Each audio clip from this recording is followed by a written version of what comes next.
Hello मंडळी, कशा आहात तुम्ही? तर मी आहे रुपालीने तुमचं सगळ्यांचं माझ्या YouTube चॅनलवर स्वागत आहे। सगळ्यांना पहिले नमस्कार, जय शिवराय आणि जय महाराष्ट्र।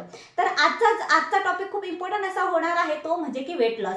खूप जणांना प्रॉब्लेम आहे ताई आमचं वेट गेन होत आहे, कशा पद्धतीने वेट लॉस करावं प्लीज तू आम्हाला सांगशील ना।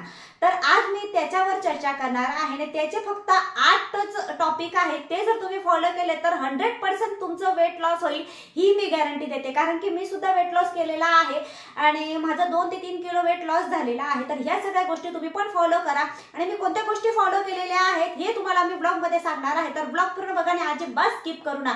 ज्यांना पण माझ्यासारखं सुंदर आणि वेट लॉस करायचं असेल त्यांच्यासाठी हा व्हिडिओ खूप इम्पॉर्टंट आहे। तर चला मग मी सांगते तुम्हाला त्या 8 टिप्स कोणत्या आहेत। तर आता ते 8 ते 10 टॉपिक मी तुम्हाला सांगणार आहे, खूप लक्ष देऊन ऐका, व्हिडिओ अजिबात स्किप करू नका। पहिला आहे आहारावर नियंत्रण। आपण आपल्या जेवणावर नियंत्रण ठेवलं ना तर खरंच आपलं वेट लॉस होतो। खूप जणांना दिवसभर खायची सवय असते, पण अजिबात तसं करू नका। जर तुम्हाला वेट लॉस करायचं असेल तर आहारावर नियंत्रण ठेवा। ओके, दुसरा आहे नियमित व्यायाम। ऍटलीस्ट तुम्ही स्वतःसाठी 30 ते 40 मिनिटं काढा। ओके, दुसरा टॉपिक मी काय सांगितला, नियमित व्यायाम। एक्सरसाइज तुम्ही करा, रनिंग करा, सायकलिंग करा, काहीतरी थोडीशी एक्सरसाइज तुमच्या बॉडीची व्हायलाच पाहिजे। तिसरी गोष्ट आहे भरपूर पाणी प्या। पाणी तुम्ही जेवढं पिणार तेवढं तुमचं वेट लॉस लवकर होईल मित्रांनो, लक्षात ठेवा। 8 ते 10 ग्लास पाणी तुम्ही एका दिवसामध्ये पिलंच पाहिजे। ओके, चौथा पॉइंट आहे चांगली झोप घ्या। तर आता कसं होत आहे माहितीये का, फोनच्या नादामध्ये लोक व्यवस्थित झोप घेत नाहीयेत। 1-1, 2-2 वाजेपर्यंत लोक जागत असतात, पण तसं करू नका। झोप तुम्ही व्यवस्थित घ्या, ज्याच्याने तुमचं वेट लॉस होईल। व्यवस्थित झोप घेतली नाही त्याच्याने सुद्धा वेट गेन होतं मित्रांनो। आणि नियमित वेळ ठेवा झोपायचा। ओके, झोपायचा वेळ तुमचा एकच असायला हवा की तुम्ही आज 12ला झोपले तर उद्या 1ला झोपले तर उद्या 3ला झोपले, तसं करू नका। नियमित वेळ 9 ते 9, रात्री 9 म्हणजे 9 वाजेला तुम्ही झोपलेच पाहिजे।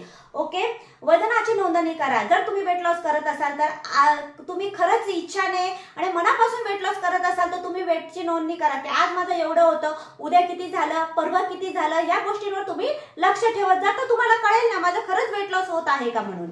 ओके, त्याच्यानंतर तुम्ही ह्या चुका टाळा। आता ह्या कोणत्या चुका आहेत ते तुम्हाला मी सांगते। जेवण न सोडता डाएट करणं। कोणी काय करतं, जेव्हा डाएट करतं ना तर पूर्ण जेवणच सोडून देतात, तसं करू नका मित्रांनो। याच्याने ना तुमच्या बॉडीवर खूप म्हणजे त्याचा काही असरच होणार नाही, उलट तुम्ही वीकनेस होऊन जाणार, आजारी पडून जाणार, कुठेतरी त्याचे साईड इफेक्ट होतील। म्हणून तसं करू नका, अजिबात जेवण सोडायचं नाही।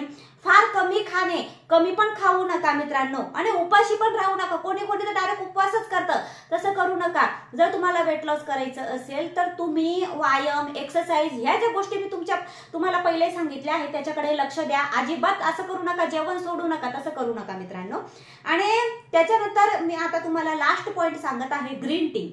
जर तुम्हाला कोणाला चहा प्यायची इच्छा होत असेल तर तुम्ही ग्रीन टी घ्या, हर्बल टी घ्या, ब्लॅक कॉफी घ्या। शुगर अजिबात घेऊ नका। ज्या गोडावाच्या वस्तू आहेत शुगर टाळून टाका, शुगर अजिबात घेऊ नका आणि बंद करा। आता सध्या माझे उपवास चालू आहेत म्हणून थोडंसं मी सुद्धा आता या सगळ्या गोष्टींकडे लक्ष देणार आहे आणि ह्या सगळ्या गोष्टी मित्रांनो तुम्ही फॉलो करा, नक्कीच तुमचं वेट लॉस होईल। आणि जर तुम्हाला डाएट प्लॅनिंग कशी करायची तो ब्लॉग पाहिजे असेल तर मला भरपूर कमेंट करा, याच्या खाली मी तो ब्लॉग सुद्धा तुमच्यासाठी घेऊन येईल। तर आजचा ब्लॉग तुम्हाला कसा वाटला नक्की सांगा आणि लाईक, शेअर, सबस्क्राईब करायला विसरू नका।